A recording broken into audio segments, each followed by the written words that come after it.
Good afternoon दोस्तों। और आज हम पढ़ेंगे, हमारा टॉपिक है शिलालेख। ये एंशियंट हिस्ट्री ऑफ राजस्थान का महत्वपूर्ण टॉपिक है। यहाँ से एग्जाम में बहुत बार क्वेश्चन पूछे गए हैं, जिनमें जो आपके सामने लिखा है बदली का शिलालेख है, इसका क्वेश्चन पूछा हुआ है। गोसुंडी का शिलालेख से बहुत बार क्वेश्चन पूछा हुआ है, बसंतगढ़ से पूछा हुआ है, मानमेरी से पूछा हुआ है, गटियाला अभिलेख से क्वेश्चन है जो पूछे हुए हैं। तो आज हमने जितने भी आपके इंपॉर्टेंट शिलालेख है एंशियंट हिस्ट्री ऑफ राजस्थान के अंदर, वो हमने सारे के सारे क्या कर दिए, एक साथ कर दिए। तो सबसे पहले अगर हम बात करें कि भाई शिलालेख को हम पढ़ते क्यों हैं, यानी शिलालेख का महत्व क्या है। शिलालेख हमें क्या करता है, इतिहास, संस्कृति और समाज को समझने के लिए एक नजरिया देता है कि भाई उस समय का जो इतिहास है, समाज है, संस्कृति कैसी रही होगी, उस समय की जो राजनीतिक, आर्थिक, धार्मिक, सामाजिक पहलुओं की जो हमें ये जानकारी देता है शिलालेख। तो सबसे पहले अगर हम बात करें, तो सबसे स्टार्टिंग में हम बात करें भाई बदली का शिलालेख। बदली का शिलालेख वर्तमान के अंदर जो है अजमेर संग्रहालय के अंदर रखा हुआ है। अगर वैसे कोई पूछेगा नहीं कहाँ रखा हुआ है, लेकिन अभी जानकारी के लिए कि वर्तमान में ये अजमेर संग्रहालय में रखा हो। ये सबसे प्राचीनतम शिलालेख, यानी जितने भी हम अभिलेख शिलालेख पढ़ेंगे, उनके अंदर सबसे प्राचीनतम शिलालेख अगर पूछे कौन सा है, तो वो है बदली का शिलालेख। इसे जो पढ़ने पढ़ने का काम किया था, कि वो पढ़ने का काम किया था गौरी शंकर हीरा शंकर ओझा ने। ये जो है वीर निर्वाणा संवत के अंदर लिखित है, एग्जाम में क्वेश्चन आया हुआ है। और इसके अनुसार जो है चित्तौड़ जो है कौन सा जैन केंद्र था, ये भी एग्जाम के अंदर क्वेश्चन पूछा हुआ है। तो बदली का शिलालेख से क्वेश्चन क्या क्या बनते हैं, एक प्राचीनतम शिलालेख गौरीशंकर हीराशंकर ओझा का ने पढ़ा है इसको, वीर निर्वाणा संवत के अंदर ये लिखित है, और चित्तौड़ जो जैन केंद्र है। ये चार क्वेश्चन बदली का शिलालेख से बनते हैं। नेक्स्ट शिलालेख की अगर बात करें, तो वो है गोसुंडी शिलालेख। गोसुंडी जो है वर्तमान के अंदर चित्तौड़गढ़ डिस्ट्रिक्ट के अंदर स्थित है। ये ऐसा जो है शिलालेख है जो कि संस्कृत भाषा के अंदर लिखित है। यानी ये भी क्वेश्चन एग्जाम पूछा गया भी कौन सी भाषा के अंदर ये लिखित है, क्योंकि उस टाइम पाली, प्राकृत, संस्कृत बहुत सारी भाषाएं चलती थी, इसलिए कि भैया संस्कृत भाषा के अंदर जो है लिखित है। इसको पढ़ने का काम है वो डी.आर. भंडारकर जी ने किया।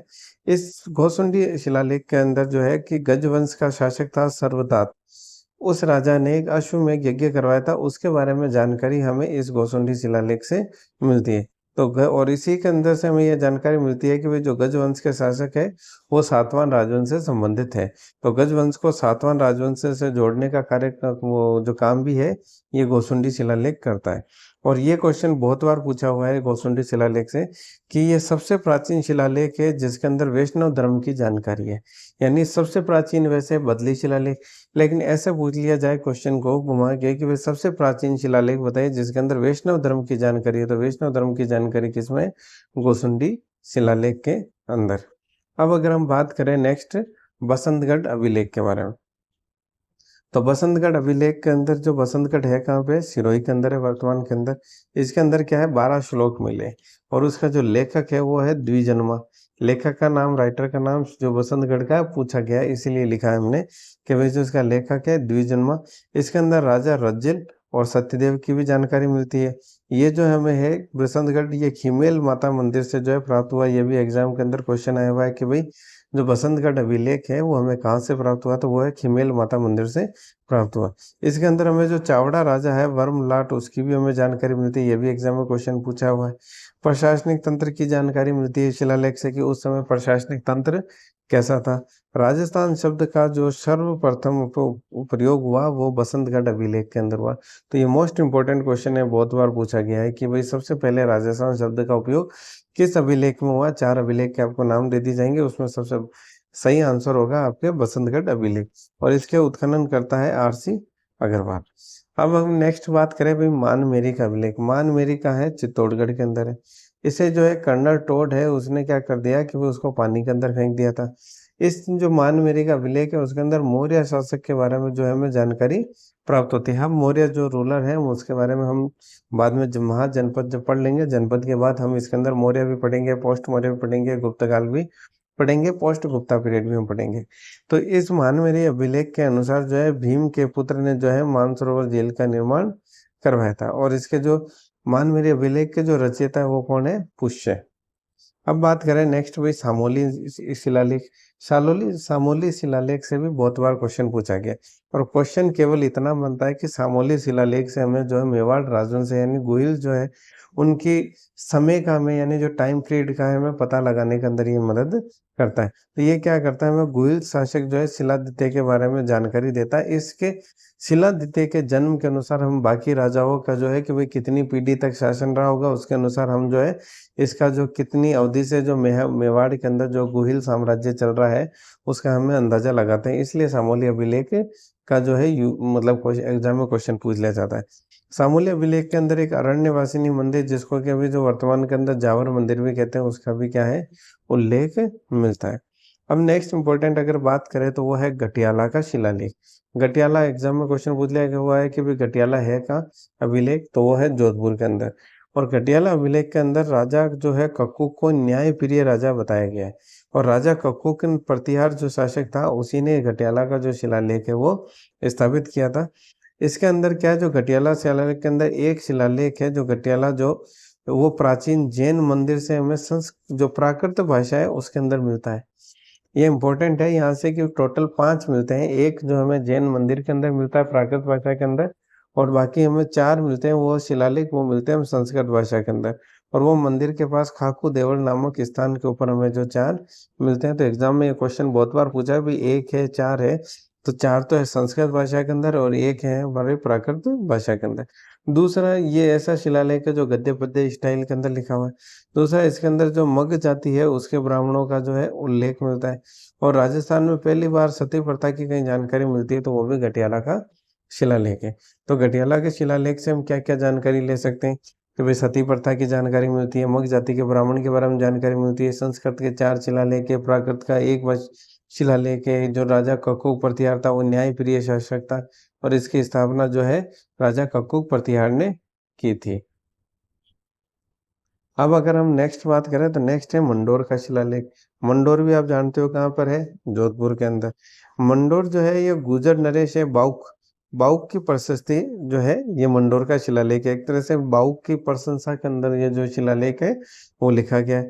इसमें गुर्जर प्रतिहार वंश की जो है वो वंशावली के बारे में, यानी कौन कब राजा बना, वंशावली।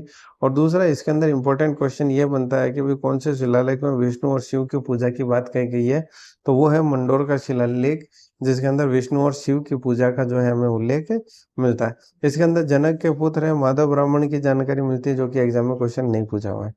फिर नेक्स्ट हमारा इंपॉर्टेंट आता है बिजोलिया का शिलालेख।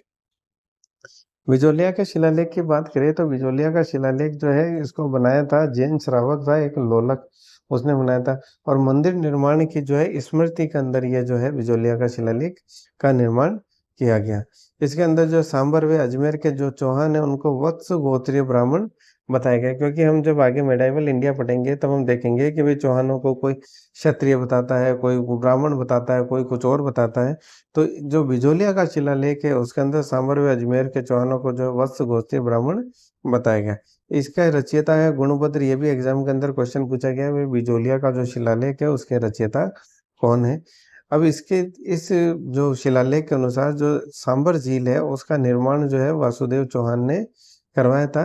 और उसने अपनी प्रारंभिक राजधानी, यहाँ वर्ड यूज कर रहा हूँ मैं प्रारंभिक, के बाद में इनकी राजधानी चेंज होगी, तो प्रारंभिक राजधानी है जो अहिच्छत्रपुर को बनाया इन्होंने, जो कि नागौर और अजमेर के बीच का स्थान है एक्चुअली अहिच्छत्रपुर को। ये इसके अंदर जो डोडली नहीं है, ये डोहली भूमि है। डोहली भूमि जो कि भूमि अनुदान में दी जाती है उसको बोलते थे डोहली भूमि या बोलते हैं डोहली भूमि। और दूसरा उपजाऊ भूमि है, उसका भी उल्लेख इसे जो हमें शिलालेख के अंदर मिलता है। पर्वत दान के बारे में, स्वर्ण दान के बारे में भी हमें इस अभिलेख से हमें जानकारी प्राप्त होती है।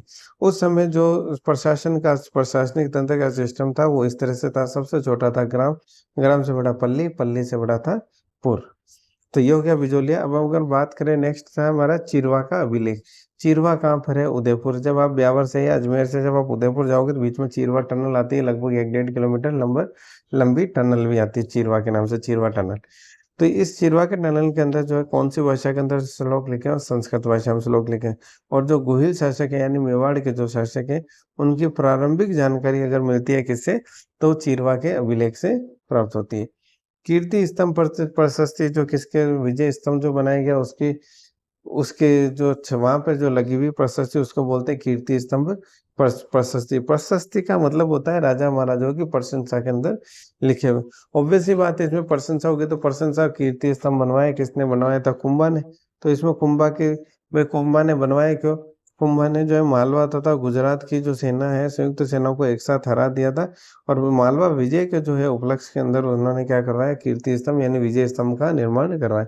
और ये एग्जाम में क्वेश्चन बनाया गया भी बहुत बार कि भाई इसकी प्रशस्ति किसने लिखी है, तो आता है एग्जाम में अत्रि और महेश भट्ट, दोनों जो है नाम आपको याद रखने ही है। एग्जाम में बहुत बार क्वेश्चन पूछा हुआ है कीर्ति स्तंभ प्रशस्ति किसने लिखी है। और वैसे भी विजय स्तंभ जो है अपने आप में कम पॉपुलर नहीं है। अगर बात करें जो हमारा 11वां, वो है राय सिंह की प्रशस्ति। राय सिंह जो है बीकानेर के अंदर, अगर आपने जो है मुगलों का इतिहास मेडावल इंडिया पढ़ा हो तो जो है कि भाई राय सिंह जो है बीकानेर का शासक था, मुगल की जो है सेवा भी करता था, मुगलों के लिए जो है युद्ध भी लड़ता था। तो इसको जो है मारवाड़ का जो है कर्ण की भी उपाधि दी गई। तो एग्जाम में क्वेश्चन पूछा भी मारवाड़ का कर्ण किसे कहते हैं, तो वो है राय सिंह। और प्रशस्ति यानी प्रशंसा के अंदर लिखा हो तो इसके अंदर राव बीका जिसने बीकानेर की स्थापना की, राव बीका से लेकर जो राय सिंह तक का इसके अंदर हमें वर्णन मिलता है। और इसके जो रचयिता है वो है जेता मुनि, जो कि एक जैन मुनि है। नेक्स्ट हम बात करें तो वो है पॉपुलर हर्षनाथ की प्रशस्ति। हर्षनाथ की प्रशस्ति का जो क्वेश्चन है वो ये आता है कि भाई इसको जो है, ये जो चौहानों का वंश क्रम के हम बारे में जो है, वंश क्रम यानी चौहानों में कौन कब राजा बना, पहले कौन था उसके बाद कौन आया, तो ये चौहानों के जो वंश क्रम को जो हमें बताती है। तो इस वजह से ये भी हर्ष प्रशस्ति जो है वो एग्जाम में पूछ ली जाती है। इसको जो बनाने वाला था वो था अल्लट। अल्लट जो चौहानों का एक राजा हुआ था। और ये वर्तमान के अंदर जो हर्षनाथ मंदिर है सीकर के अंदर, पहाड़ी के अंदर, वहां पर ये लगा हुआ है। फिर हम बात करते हैं नेक्स्ट हमारी मोस्ट इम्पोर्टेंट राज प्रशस्ति के बारे में, जो कि महाराणा राज सिंह ने जिसका निर्माण करवाया, जो कि राजसमंद झील की जो 9 चौकीपाल है उसके ऊपर ये लगी हुई है। और इसके जो लेखक है वो थे, इसको राइटर जो था इसका था वो था रणछोड़ दास तेलंग। तो एग्जाम में एक रणछोड़ दास तेलंग का जो क्वेश्चन बहुत बार पूछा गया है कि भाई राज प्रशस्ति जो किसने लिखी है। इसके अंदर 25 काले शिलालेख यानी 25 जो काले पत्थर है, इधर मार्बल भी निकलता है, ग्रेनाइट भी निकलता है, तो 25 काले पत्थर के ऊपर ये लिखी हुई है। उसके अंदर 24 अध्याय के अंदर 1106 संस्कृत श्लोक के साथ के अंदर ये जो हमारे मेवाड़ राजवंश है इसके बारे के अंदर बताया गया है। ये जो वर्ल्ड विश्व की सबसे लंबी प्रशस्ति है, एग्जाम में क्वेश्चन पूछा हुआ कि सबसे लंबी प्रशस्ति कौन सी है, तो वो कौन सी, राज प्रशस्ति। इसके अंदर जो बप्पा से लेकर जो है महाराणा राज सिंह तक का जो है हमें इतिहास की जानकारी मेवाड़ के पता पड़ती है। राजकुमारी जो चारुमती से जो विवाह की जानकारी भी हमें इसके अंदर मिलती है, क्योंकि चारुमती से विवाह जो है औरंगजेब भी करना चाहता था। और औरंगजेब से लेकिन चारुमती विवाह नहीं करना चाहती थी किसी मुस्लिम शासक से, तो उसने राज सिंह को न्योता दिया। ये डिटेल भी जानकारी भी हमें जो है राज प्रशस्ति से प्राप्त होती है। और जय सिंह और औरंगजेब से जो है संधि हुई उसका भी उल्लेख हमें इस राज प्रशस्ति के अंदर मिलता है। तो यार राज प्रशस्ति बहुत इंपॉर्टेंट है, जैसे रणछोड़ दास तेलंग का नाम इंपॉर्टेंट है, 25 काले शिलालेख है ये इंपॉर्टेंट है, सबसे लंबी प्रशस्ति है ये इंपॉर्टेंट है, राजकुमारी चारुमती का विवाह जो है ये इंपॉर्टेंट है। अब हम बात करें नेक्स्ट हमारी रणकपुर प्रशस्ति के बारे में। तो रणकपुर प्रशस्ति की अगर बात करें तो ये कहाँ पे लगी हुई है, चौमुखा जैन मंदिर, जो कि महावीर स्वामी का मंदिर है, जो पाली के अंदर नाडोल के पास है, सादड़ी से आगे, वहाँ चौमुखा जैन मंदिर है ये। और इसका जो निर्माण है वो धर्णक सेठ ने करवाया। कहीं पे धनक सेठ है, कहीं धर्णक सेठ है, कहीं धर्णक शाह है, कुल मिला के जैसे नाम आ जाए वो आप टिक मार दीजिएगा, है ना, धर्णक सेठ। ये जो प्रशस्ति है वो किसके अंदर, संस्कृत भाषा के अंदर, या जिसको नागरी भाषा भी बोलते हैं उसके अंदर लिखा हुआ है, संस्कृत भाषा नागरी भाषा में लिखा हुआ है। इसका जो शिल्पीकार का एग्जाम में क्वेश्चन बहुत बार पूछा, इसका शिल्पी है देपा। रणकपुर प्रशस्ति का शिल्पी कौन है, देपा। इसके अंदर जो है बप्पा से लेकर जो कुंभा तक की हमें जानकारी प्राप्त होती है। इसके अंदर बप्पा को जो है गुहिल का पिता बताया गया है, और बप्पा और काल भोज को जो है अलग अलग व्यक्ति बताया गया। जब हम मेडाइवल हिस्ट्री में मेवाड़ पढ़ेंगे तब आपको पता पड़ेगा बप्पा कौन था, गुहिल कौन था। हमारे अकॉर्डिंग तो हम ये दोनों एक ही थे, बप्पा और गुहिल, लेकिन यहाँ पे दोनों का अलग अलग बताया कि बप्पा को जो है गुहिल का पिता बताया, बप्पा और कालभोज जो है अलग अलग व्यक्ति है। कुंभा के जो विजय अभियान की जो जानकारी है वो भी हमें इस प्रशस्ति से, रणकपुर प्रशस्ति से हमें उसकी जानकारी प्राप्त होती है। हम अगर नेक्स्ट बात करें कि भाई ऋषि श्रृंगी का लेख, ऋषि श्रृंगी का लेख की बात करें तो ये उदयपुर के अंदर है। एक लिंग जी का जो मंदिर है कैलाशपुरी के अंदर, उदयपुर से 35 किलोमीटर पहले अजमेर के साइड, तो वहाँ पे एकलिंग जी मंदिर से थोड़ी दूर पे ये जो है ऋषि श्रृंगी का हमें अभिलेख शिलालेख मिलता है। इसके जो रचयिता है वो है योगेश्वर। इसके अंदर जो राणा हमीर से लेके महाराणा मोकल तक की हमें जानकारी मिलती है। ये अभी तक हमने जो पढ़ा उसमें से केवल इतना इंपॉर्टेंट है कि भाई एकलिंग जी मंदिर से थोड़ी सी दूर है। अब बात आते हैं कि भाई इसमें इंपॉर्टेंट क्वेश्चन क्या पूछा जाता है। क्वेश्चन पूछ लिया जाता है राणा लाखा से संबंधित, कि भाई राणा लाखा जो कि उस समय जो है दिल्ली के अंदर फिरोज शाह तुगलक के जो हमारा राजा था, राणा लाखा ने जो प्रयाग है काशी यात्रा पर से यात्रा कर जो है समाप्त करवाया था। ये इंपॉर्टेंट क्वेश्चन है यहाँ से, कि भाई किसने जो है प्रयाग और काशी यात्रा से यात्रा करो तो समाप्त करवाया था, तो वो करवाया था राणा लाखा ने। तो अब हम नेक्स्ट जो हमारा लेक्चर होगा उसके अंदर हम पढ़ेंगे सिक्कों के बारे में, हम जानकारी लेंगे कि भाई जो हमारे इतिहास के अंदर किस किस तरह के, राजस्थान के इतिहास में किस किस तरह के, कहाँ कहाँ पे किस किन राजाओं ने किस किस तरह के जो सिक्कों का जो सिक्के चलवाए थे। तो सिक्कों से रिलेटेड सारी जानकारी जो हम अगले लेक्चर में लेंगे। और इनके अलावा भी राजस्थान के अंदर कुछ इंपॉर्टेंट शिलालेख हैं, लेकिन वो हमारे इंपॉर्टेंट यानी उनको अगर यहाँ पढ़ाएंगे तो भी उनका कोई फायदा नहीं निकलेगा। जैसे कि वे अलाउद्दीन खिलजी ने अगर कुछ बनवाए हैं तो उसके शहर का नाम बदल के रख दिया खिजराबाद चित्तौड़ के अंदर। तो इस तरह के जैसे अजमेर में 2.5 दिन का झोपड़ा के अंदर लगी हुई है पर्शियन के अंदर। तो वो ज़्यादा इंपॉर्टेंट चीज़ें नहीं है, एग्जाम में जो क्वेश्चन पूछे जाते हैं जनरली यहीं से पूछे जाते हैं। और ये सारे के सारे जितनी पढ़े इन सब से कभी ना कभी क्वेश्चन पूछा गया है। इनके अलावा भी एक दो और शिलालेख आएंगे, जैसे बड़वा यूप है, कंसवा मंदिर का शिलालेख है। तो ये हम अभी जैसे महाजनपद वगैरह पढ़ेंगे तो हम उनके साथ पढ़ेंगे, ताकि आपको जो है याद रखने के अंदर जो इजीली हो। तो धन्यवाद। अगर आपको ये पसंद आए तो प्लीज़ इसको लाइक शेयर एंड सब्सक्राइब कीजिएगा। Thank you.